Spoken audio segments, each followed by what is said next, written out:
অনামিকা দরজা বন্ধ করেছে দেখে অনামিকার বাবা বারবার দরজায় বাড়ি দিতে দিতে বলল, মা এমন কোনো কাজ করিস না, তোর কিছু হলে আমাদের কি হবে বল। তোর বাবার কথাটি শোন মা, দরজা খোল, আমরা তোকে বিশ্বাস করি, তুই এমন কাজ করতে পারিস না।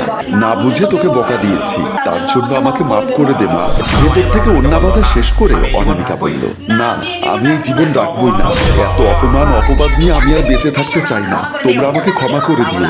বাবা বলল, আমরা আছি তো, অন্য লোকেরা কি বলবে বলুক, তোকে তো দেখিয়ে দিতে হবে সবাইকে, এর জন্য হলেও তো তোকে বাঁচতে হবে। মা বলল, মারে তোর বাবার কথা শোন একবার। কিন্তু বাবা আমি যে পারবো না এই মুখ কাউকে দেখাতে। আর মা তুমিও তো এখন সুখী হবে, তোমার মেয়ে তো নষ্ট। চুপ কর পাগলি মেয়ে, কোনো সমস্যা নেই, তুই যে কাজ করিসনি সে কাজে লজ্জা পাবি কেন? আর মানুষ কি বলে বলুক, তা আমাদের শোনার টাইম নেই। হ্যাঁ রে মা, তুই তাদের দেখিয়ে দে তুই কেন মরবি। অনামিকা বাবা মায়ের মুখে এমন কথা শুনে গলা থেকে ওড়নাটা খুলে ফেলে এবং খাট থেকে নেমে দরজার দিকে চলে আসে। দরজা খুলতেই মা বাবা অনামিকাকে জড়িয়ে ধরে। এই তো আমার লক্ষ্মী মেয়ে, আর জীবনে এমন সিদ্ধান্ত নিবি না, আমাদের তুই একটি মেয়ে, তোর জন্য আমরা বেঁচে আছি। আর সে তুই যদি আমাদের ছেড়ে চলে যাস, বল আর কখনো এমন করবি না? ঠিক আছে বাবা, আর কখনো এমন করবো না, আমি প্রমিস। মা বলল, মনে থাকে যেন, আয় আমি তোকে আজ খাইয়ে দিব। বাবা বিজয় এমন কেন করলো আমার সাথে? জানি না রে মা, আমি ওকে কত ভালোবেসেছিলাম, ওর জন্য তোমাদের মিথ্যা বলেছি, তোমাদেরকে ঠকিয়েছি, আর সেই বিজয় আমাকে এত বড় ধোকা দিল। বাদ দে সব, তুই নিজেকে প্রতিষ্ঠিত কর, দেখবি এমন কত বিজয় তোর কাছে আসবে। বলি দরজা দিয়ে বের হতে যাবে, তখনই বিজয়ের বড় ভাই রেজাউল কবির এসে বলল, বা বাবা মেয়েকে দেখি ভালো শিক্ষা দিচ্ছেন ফুপা। বাবা বলল, তোর ভাইকে যে শিক্ষা দিয়েছিস তেমন শিক্ষা দিব নাকি? হ্যাঁ, আমার ভাইয়ের সম্পর্কে কোনো মিথ্যা বানোয়াট কথা আমি শুনতে চাই না, আমি জানি আমার ভাই কেমন। মা বলল, তা তো ঠিকই জানবি কেমন তোর ভাই, এত কথা শুনতে চাই না ফুপি, কেন ডেকেছো বলো? আমার হাতে সময় নেই বেশি একটা। তোর ভাই কি করেছে জানিস আজ? অনামিকাকে কোথায় নিয়ে গিয়েছিল, কি হয়েছে বলো, তোমাদের মুখে শুনি। এরপর অনামিকার বাবা শুরু থেকে শেষ পর্যন্ত বলতে থাকে কি কি হয়েছিল।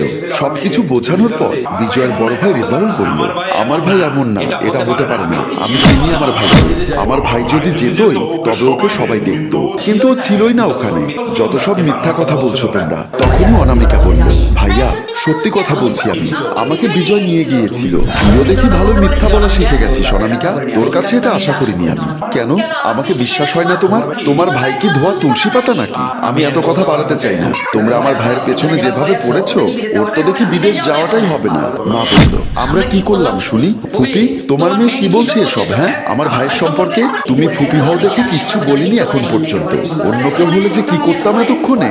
ও আচ্ছা, তোর ভাই কিছুই করেনি, তুই যা, তোকে এমনিতে ডাকা হয়েছিল, আমরা সব নাটক করছি, যা চলে যা। কি দেখলেন ফুপা, এখন তো সত্যিটা বলল। সবাই চুপ করে আছে, কেউ কোনো কথাই বলছে না, মাথা নিচু করে আছে। আর রেজাউল চলে আসে। বেশ কদিন চলে গেছে, অনামিকা কোথাও যায় না, সে এখন কলেজেও যায় না।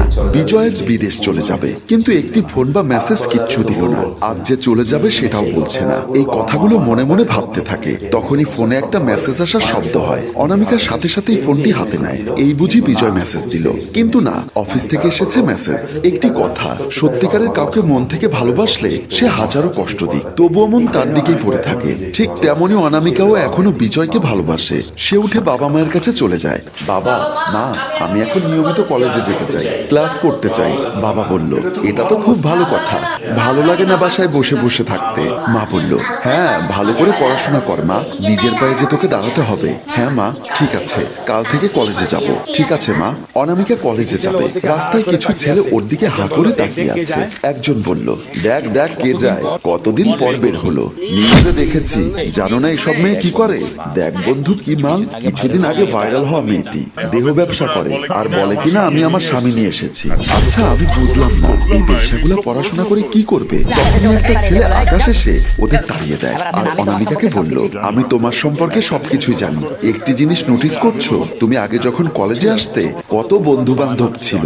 অনামিকা বলল, সময় মানুষকে অনেক কিছু চিনিয়ে দেয়, আমার বিশ্বাস তুমি এই কাজ করনি, আমাকে ফাঁসানো হয়েছে।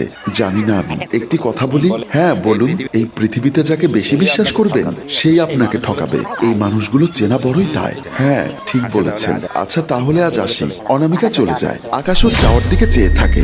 বাড়িতে এসে অনামিকা আকাশের কথা ভাবছে, একটা ছেলে সবটা জেনেও কিভাবে এতটা ভরসা আর সুন্দর করে কথা বলতে পারে, কি মাধুর্য ছেলেটির চেহারায়। এমন সময় অনামিকার মোবাইলে কল আসে। কলটি রিসিভ করতেই বিজয় বলল, হ্যালো অনামিকা, আমি বিজয়।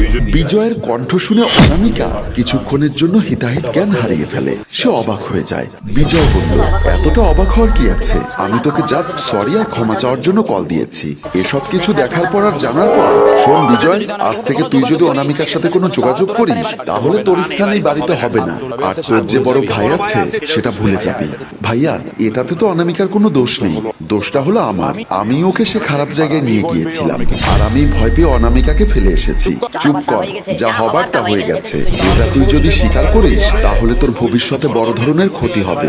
আমি ভাই হয়ে সেটা করতে দিতে পারি না। বাকিটা আমি বুঝে নিব। তুই যতদিন বিদেশে না যাচ্ছিস তোর মোবাইল আমার হাতে দে। বিজয় আর কিছু না বলে মোবাইলটি বের করে বড় ভাইকে দিয়ে দেয়। রেজাউল মোবাইল নিয়ে বের হয়ে যায়। আমি অনেক চেষ্টা করেছি অনু, বিশ্বাস করো, কিন্তু ভাইয়ার জন্য পারিনি। জোর করে বিদেশ পাঠিয়ে দেয়, তাই কোনো যোগাযোগ করতে পারিনি। তুই আমাকে ভুল বুঝিস না। অনামিকা কান্না করতে করতে বলল, তুমি ভাইয়ার ভয়ে চুপ থাকছো, আর আমার যে সব শেষ হয়ে গেল।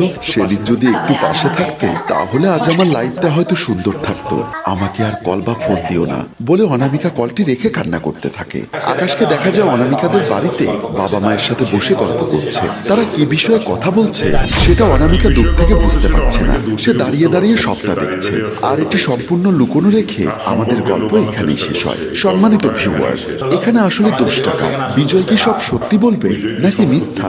আকাশ কি বিজয়কে নিয়ে অনামিকার বাবা মায়ের সাথে কথা বলছে তা জানতে কমেন্ট করুন পরের পর্বের জন্য।